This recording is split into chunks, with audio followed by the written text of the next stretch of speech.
To a 1/4 cup of olive oil, add 1 tablespoon of minced garlic, 1 tablespoon of Italian seasoning, and half a tablespoon of salt, as well as half of a medium white onion and a box of spaghetti. Go ahead and make sure that everything is coated. And once that's done, go ahead and take a full 14-ounce can of diced tomatoes, juice and all, as well as 2 cups of your pasta sauce of choice. We're going with the vegetable version today, so I'm using a garden pasta sauce, but you can use mushroom or garlic or even a meat sauce if you'd like. So 2 cups of that. It won't be the entire jar, but you'll have some left over for snacks, I guess.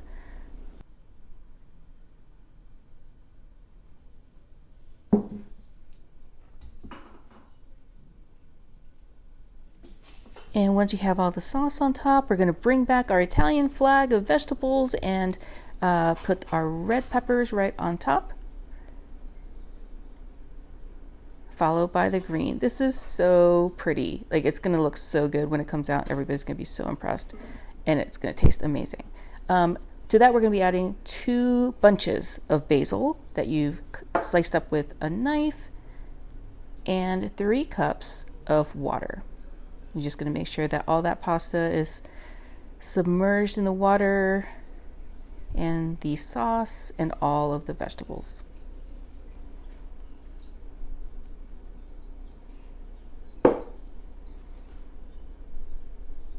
And this is just an optional thing. You can add some cayenne pepper or red pepper flakes if you like. I just like a little bit of a kick.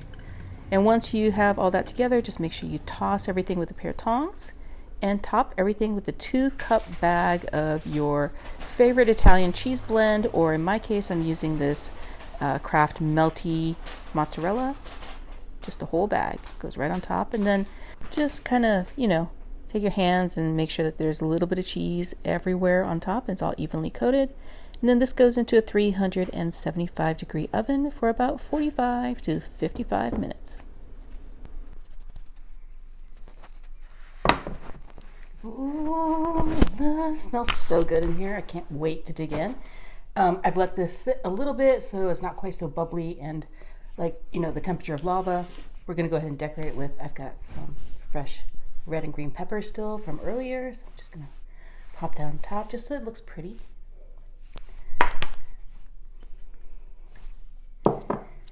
And I'm going to take some Parmesan cheese. You can use this kind or the kind in the box, up to you.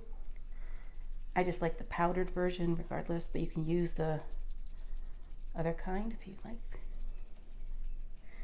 And then I'm going to be adding just a little bit of dry parsley, but it's dry fresh parsley.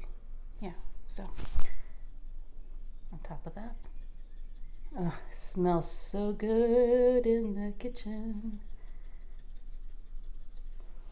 Okay, and then last thing that we're going to do is I've got some basil leaves. So we're just gonna lay them right in the middle, just like that. Isn't that pretty? Yeah. And I'm gonna go ahead and cut in and do a little taste test. So let's go ahead and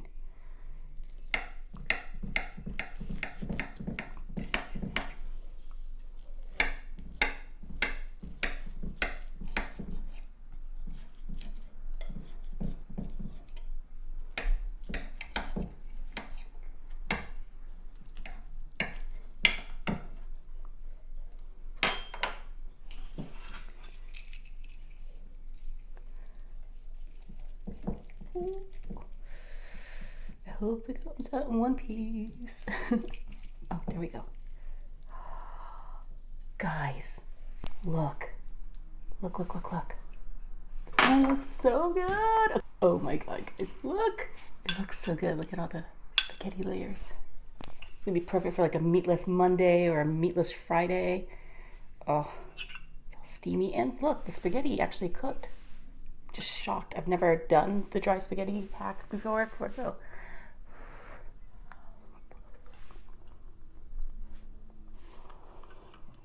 I know people tell me that you should do this, like, raw spaghetti in a casserole dish kind of thing.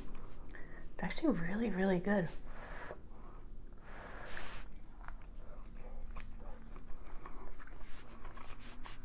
Make this tonight. I promise it's going to be a hit.